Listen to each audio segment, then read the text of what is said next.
We're looking at the interface and discover how CorelDRAW is laid out to bring many tools available to your fingertips. Starting from the drop-down menu and the standard toolbar, we will also look at the interactive properties bar and then go around the screen counterclockwise to visit the toolbox, navigation tools, status bars and color palettes, and of course the dockers. You can see at the top of the screen we have some standard drop-down menus. I'll start with the file menu. Let's click on here. In here, when I click on file, you can see that it will drop down and I have a menu icon followed by the name of the feature or the function, and it has been entered and it has a keyboard shortcut as well. If you see a small black triangle pointing it to right, this is an indication that there are additional menus as the subset, right, like so. Now if I go to send to, we have some options here and I can select that they are available. Once I have the file saved, it will allow me to send it. Continuing to look at some other menus, you can see they are organized in a relatively local fashion. Not only makes the application very functional but fun to work with while being very productive. Now when I see the bitmap menu, you'll notice that there are quite a few options and that are grayed out. The reason that is currently I do not have a bitmap selected. So here's a tip: if you're trying to apply an effect on an object and the application is not allowing it, look at the status bar here. You can see that let's say take a rectangle here and maybe let's give a color real quick. Okay, so if I click on the rectangle, then you can see that this is a rectangle on layer 1. It comes up with the name and the location of the layer as well. Now if I select the bitmap, which is this image, the status bar tells me that I have a bitmap selected. Now if I go up to the bitmap menu, now you'll see I have a lot of options available to me that I can use on the image. As I continue to move across the menus, you can see I have the text, table, and tools. Tools is where you'll find the things such as previous options or settings.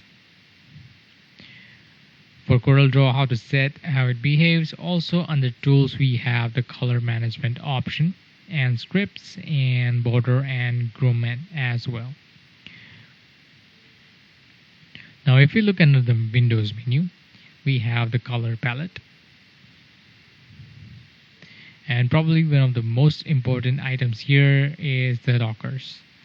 Now a docker is a panel that when activated will appear usually on the right side of the screen and will provide enhanced functionality to the application. If I have one of the dockers enabled, it will give me a check mark on here and it will open. Say if I check on these comments, it will come up right like so, and I'll be able to see within the dockers that it has a check mark here.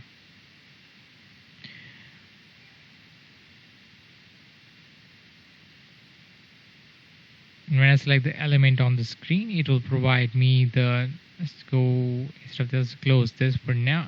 If I go here in the properties, choose properties,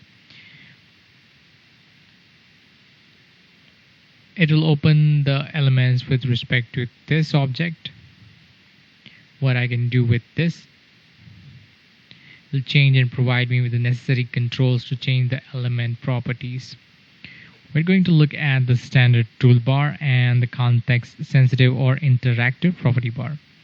We'll start with the standard toolbar. It's right below the drop down menus. It contains some of the most common commands. Here you'll find things such as new document, open, save or open from cloud, or save to Corel Cloud, and print. Now this one has a drop down next to it. It will allow you to open previously opened files that you might have been editing. Next to that we have cut, copy and paste. Of course, each of these, as you can see on the mouse over, have a keyboard shortcuts assigned to those. Those keyboard shortcuts can also be found in the menu item, which is in the edit command. Here you can find cut, copy, paste in here. Next we have undo. We have a redo. Now within the undo we have the list of commands we gave previously. This will give us the ability to revert the design back to a certain point. Next icon we have is the import, export, and of course publish PDF. If you're not sure what a PDF file is, we'll be covering that later. And here we have a couple of view icons. So I can change my view percentage as well as a full screen view, or I can turn my rulers on or off, as well as the grids and the guidelines as well. I have the ability to snap to various positions within the document of various objects. So I have options. This allows me to get into some customizing of CorelDRAW and basically how the application works. Now in here it gives me ability to launch some of the other applications that are related with this suite. Also, if I happen to have any plugins installed, I'll be able to access those as well. Now let's take a look at the interactive or context sensitive property bar. The interactive property bar, it gives additional capabilities to tools or objects that are selected. Now if I have the pick tool selected, with nothing else selected, I'll just click outside. So I have nothing else selected. I have the pick tool selected now. I have the ability to change and modify the settings for the current documents. This things such as the page size dimension, or change the orientation or the units of the measure. Now if I select the rectangle tool, here you can see I can change the position and the size of a rectangle.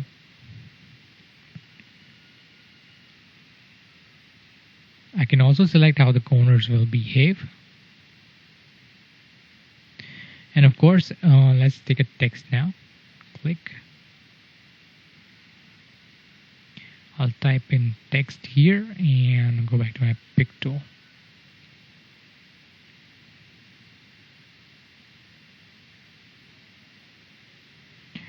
If I have my text tool selected, it will give me an option to allow that will change the font and the point size, as well as some other parameters with respect to the text. The interactive property bar not only changes when I select tools, but the objects as well. For example, if my pick tool is selected, selecting this rectangle will give me rectangle options. If I select text, it will give me options to modify text. Now, before we dig deeper into toolbox, let's just quickly point out one more bar, that is the status bar we earlier saw here. It's located at the bottom here. This entire bar is the status bar. It gives you an indication as to what currently you have selected on the screen and the state of those objects that you have selected. So if you're trying to do something that doesn't seem to be working as expected, look at the status bar and you might get a clue of what's happening. For example, if I select some text in the document, let's select both of these, and I'm going to group these. Control G. So if I click on these, I'm not able to see that where are the text. I want to change the text. I'm not able to see here, but if you notice, to my status bar tells me that I have a group of two objects selected. So what I'll need to do is I need to ungroup those two objects. And of course, in CorelDRAW, there are multiple ways of doing that. First thing is we can go to Objects menu. Here we have the group option, and you can give here ungroup, or you can use the shortcut Control U. Now that these two are ungrouped, I am able to see that I can now change my font. Going in here, let's say this. So now I can change the font. Now we'll be taking a look at the toolbox. The toolbox contains a majority of the tools you'll be using while working in CorelDRAW. It is located on the left side of the screen, as with the menus up above. Some of the tools have a little black triangles here. It means that they have additional tools buried below them. I'm not going to spend too much time on the tools. We'll be looking at them in detail later on. I'm going to start briefly explaining these tools. First, we have the pick tool, and within the pick tool I have a freehand pick and freehand transform. Below that I have a shape tool with the other tools associated with that as well.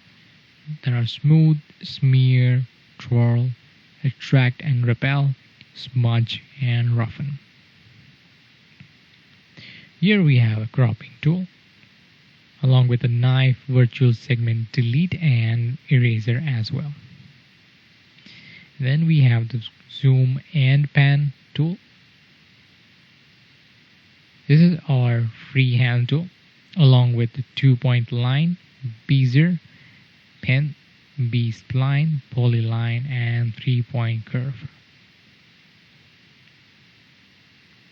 Following that is the artistic media, live sketch, and smart drawing. Now some of these tools will not be covered. I will not be covering the live sketch, the smart drawing, but I'll certainly cover a lot of tools here as well. Next we have a rectangle and 3-point rectangle. And we have ellipse and 3-point ellipse. We have a star, polygon tool, spiral, common shapes, impact tool, and the graph paper. Following that is the text tool along with the tables tool below it. Next we have the dimension tools and call out tools. The pedal dimension, horizontal or vertical dimension, angular dimension, and segment dimension fall into the dimension category, and this one falls into the call out category. Here we have the connector tool, anchor editing. Then we have something we call interactive effect tools, such as shadow, contour, blend, distort, envelope, extrude, and block shadow. We have a transparency, and then we have eyedropper along with the attributes eyedropper. With the eyedropper we have a color eyedropper, which allows me to pick a color and drop it on the fill or outline of an object, and we will be seeing that later on. There's also attributes eyedropper, gives me the ability, for example, to copy a lens or transparency from one object to another, or I can copy a drop shadow or any other effect. And the final one is interactive fill tool, and along with the smart fill and mesh tool, it's plus. One more thing you'll notice here, we have a little plus, gives me the ability to customize these tools in the toolbox.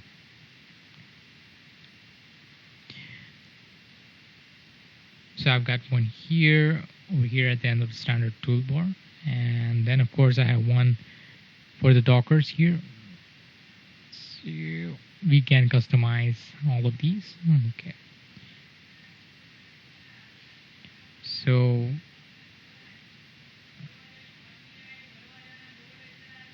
let's see what is behind the Dockers. Dockers can be accessed either by going to Windows menu, and then you can choose Dockers, or by clicking on this icon here on the right side of the CorelDRAW. It can also be customized here. These are the Dockers that we can find right like so. So currently I have two Dockers opened. The one is Object Docker and the Properties Docker. Now a Docker displays the same type of content as a dialog box, such as command buttons, options, and list boxes, but unlike most dialog boxes, you can keep the Docker open while working in a document. This will allow you to easily access the command to experiment with different settings. Dockers can either be docked or floating. If you open several Dockers, they'll appear nested as they are right now. You can quickly apply the Docker from the view by clicking on this Dockers tab. Now let's take a look at a couple more common Dockers, starting with the Objects Docker. Displays the current status of the document structure. Makes it easy to manage layers within the document, and displays all the pages in the current document with all the layers on each page and all the objects placed on every layer of each page. The buttons at the top of the Docker lets you view or manage layers and objects. Now if I click on the options icon here, I can see I have a number of options here. I can edit across layers, expand to show selection, keep desktop objects on layer, select objects to activate layer, show object properties. Hovering over layer gives me option to create a new layer, new master layer, or new master layer on odd pages. And further down, I can create a new page, or insert a page, or duplicate the page. Show master layer on pages, view pages, layers, and objects, view layers and objects, and then view pages. For each layer, clicking on the triangle here, this triangle will allow me to display all the objects within the layer. The button at the bottom of the Docker lets you create a new layer, a new master layer. Now a master layer is a layer which we put the objects on if you want the objects to appear on all the pages. By default, CorelDRAW names the layer sequentially. Now if you have this layer 1, you can have it will if I create a new layer, it will give me layer 2 and so on.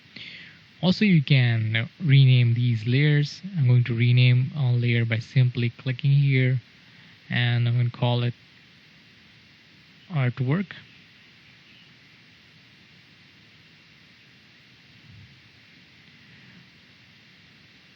Layer property next to the name of the layer here.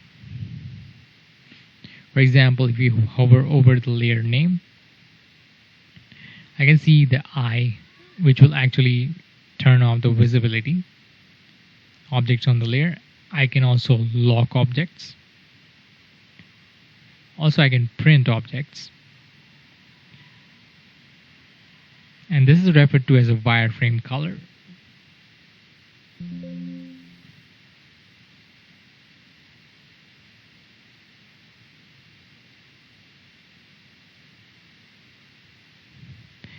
Now this means what if we are viewing, and we'll look at this later on.